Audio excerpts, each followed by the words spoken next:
Ito rin puntahan natin yung ano na yun, yung Torre na yun, no? Sa may Marina Mall. Alam ko ano to eh, yung rotating restaurant. Ayun, lapitan natin tapos i-zoom na lang natin. Ayun, ayun yung Marina Mall. Ayan.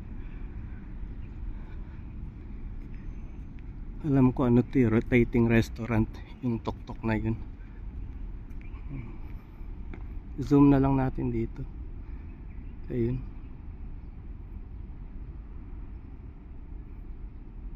Alam ko hindi ko lang sure pero alam ko restaurant yan eh. Yung taas na yan. 360 degrees. Makikita mo yung buong Abu Dhabi.